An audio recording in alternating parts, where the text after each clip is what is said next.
हमें 25 रुपए तक किस तरह देखने को मिले। चलिए डायरेक्टर साहब, आप ज़रा स्क्रीन पर रखिए सेंट्रल बैंक ऑफ इंडिया और यहाँ पर लाइए एक वॉल्यूम ब्रेकआउट जो आपको इंडियन ओवरसीज़ बैंक में आता हुआ दिख रहा है। ध्यान दीजिए, सेंट्रल बैंक और इंडियन ओवरसीज़ बैंक में सरकार का जो स्टेक है वो आपको दिखेगा लगभग 90% से ऊपर। तो यहाँ पर काफ़ी जगह की एफडीआई लिमिट को बढ़ा दिया जाए। आपके सामने 21 रुपये 45 पैसे पर ये काउंटर है और वही अपने 200 डीएमए से यहाँ पर आप कुछ दिन से इस काउंटर को घूमते हुए देख रहे हैं। जायसवाल साहब, आप ही राय देंगे, इंडियन ओवरसीज बैंक बताइए कैसा दिखता है आपको। 21.55 फिलहाल स्क्रीन पर। माफ करिएगा शैल जी, मैं इसके चार्ट नहीं देख पा रहा हूँ। अच्छा, चलिए कोई बात नहीं, आपके सामने स्क्रीन पर 21 रुपये 55 पैसे है। बहुत दिनों बाद आपको चार्ट आता हुआ दिख रहा है तो शायद स्क्रीन पर अटकता हुआ। वीरेंद्र जी, आपकी टिप्पणी।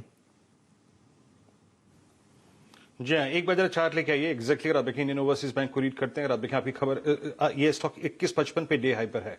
राजेश हतपुते जी, आप इसका चार्ट मार्क करिएगा, तब तक मैं चार्ट को एक्सप्लेन करता हूँ। स्क्रीन पे प्लीज डायरेक्टर साहब इसकी कैंडलस्टिक चार्ट लेके आइएगा। देखिए, पहली चीज है कि वॉल्यूम्स देखिए इस काउंटर के, जब ये एक बहुत डिसाइसिव मूव ले रहा है। आज के वॉल्यूम्स ऑलरेडी इसके हफ्ते भर के सबसे स्ट्रॉन्गेस्ट वॉल्यूम डे हैं। राजेश जी, एक प्रोजेक्शन निकालिएगा कि स्टॉक क्या कर सकता है। आप याद रखिएगा 30 जून का 2021 का इसका हाई है 29 रुपए का, और तब से लेके अब तक के जितने हाईज रहे स्लोपिंग डाउनवर्ड रेंज पे रहे।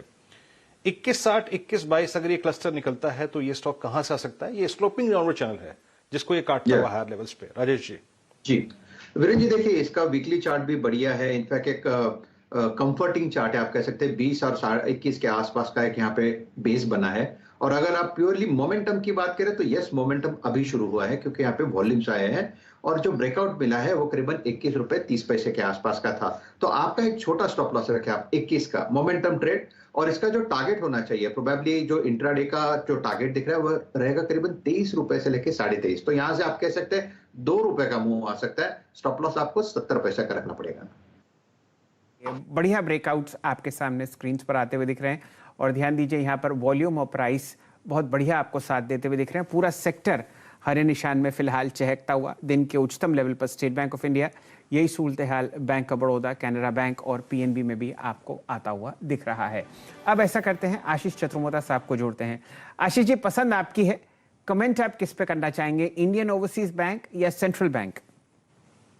देखिए, पैटर्न वाइज तो आईओबी बहुत प्रॉमिसिंग लग रहा है और वॉल्यूम का एक सिग्निफिकेंट ब्रेकआउट यहाँ आज देखने को मिला, जहां हम देख रहे हैं करीब 90 लाख शेयर स्टॉक के अंदर में ट्रेड हो चुके हैं और वीकली चार्ट पर 4 हफ्तों के हाईज को स्टॉक ने अभी डिसाइसिवली क्रॉस किया 21 रुपए 60 पैसे के ऊपर। तो मेरे हिसाब से यहाँ पर एक फ्रेश ब्रेकआउट है, इसलिए 21 रुपए के स्टॉप लॉस से यहाँ पे एक ट्रेडिंग बेट मैं समझता हूँ आईओबी बनता है। 23 रुपया 50 पैसा 24 रुपए के लक्ष्य मैं समझता हूँ इस अपमूव में आईओबी के स्टॉक में देखने को नजर आएंगे। 21 रुपए के स्टॉप लॉस लगाकर एक अच्छा ट्रेडिंग मोमेंटम बेट आईओबी साबित हो सकता है। चलिए, दिन का उच्चतम लेवल 21.85 आपके सामने फिलहाल स्क्रीन पर। और अब वापस समाप्ति कमेंट्स के लिए यहाँ पर जोड़ते हैं लक्ष्मण जी को। रोहित साहब, हम लोग देख रहे हैं कि सरकार पूरी कोशिश करती हुई कि मोमेंटम कई सेक्टर्स में बनता हुआ दिखे। पब्लिक सेक्टर बैंक्स में यहाँ पर पहली पहल कि आप यहाँ पर कम से कम सेंटिमेंट बढ़ते हुए दिखे।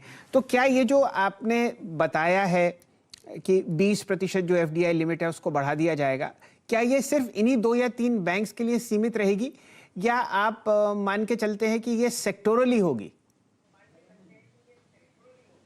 देखिए, ये अभी जो है दोनों विकल्पों पर सरकार विचार कर रही है। एक विकल्प तो यह है कि सभी सरकारी बैंकों के लिए विदेशी निवेश की सीमा बढ़ा दी जाए और फिर इसमें यह होगा कि जो विनिवेश वाले सरकारी बैंक हैं उनकी सीमा सरकारी निजी बैंकों के बराबर बढ़ा दी जाए। यानी जिनका विनिवेश नहीं किया जाना है उनमें भी विदेशी निवेश की दिलचस्पी या फिर निवेशकों निजी निवेशकों की दिलचस्पी बढ़ाने के अलग अलग विकल्पों पर सरकार विचार कर रही है। एक विकल्प यह है कि एफडीआई की सीमा बढ़ाई जाए, लेकिन अगर ऐसा किया भी जाता है तो इसमें 2-3 शर्तें खास तौर से होंगी। मैनेजमेंट कंट्रोल हर हाल में सरकार के पास होगा।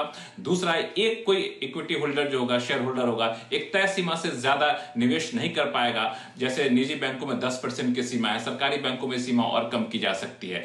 अगर लेकिन ये जो प्रस्ताव है कि सभी सरकारी बैंकों में एफडीआई की सीमा बढ़ाई जाए, इसको लेकर अलग अलग विभागों के अलग अलग राय है और राजनीतिक रूप से थोड़ा सा सरकार के लिए संवेदनशील होता है। तो ऐसे में राज्यों में विधानसभा चुनाव है, उससे ठीक पहले सरकार सरकार बजट में ऐलान करे, इसकी संभावना में थोड़ा सा एक खोट यहां नजर आती है। दूसरी बात, जिन सरकारी बैंकों का विनिवेश किया जाना है उनमें विदेशी निवेश की सीमा बढ़ा दी जाए, इसमें कमोबेश एक आम सहमति बनी हुई है। तो मुझे लगता है कि दूसरे विकल्प पे सरकार ऐलान करेगी, इसकी संभावना ज्यादा है। पहला विकल्प यानी सभी सरकारी बैंकों पर एफडीआई की सीमा बढ़ाई जाए, इस पर सरकार थोड़ा सा संभल कर कदम उठाएगी, लेकिन इसका असर दूसरे सरकारी बैंकों पर भी पड़ेगा, सरकार का ऐसा मानना है, क्योंकि एक सेंटिमेंट इससे ज्यादा बेहतर होगा।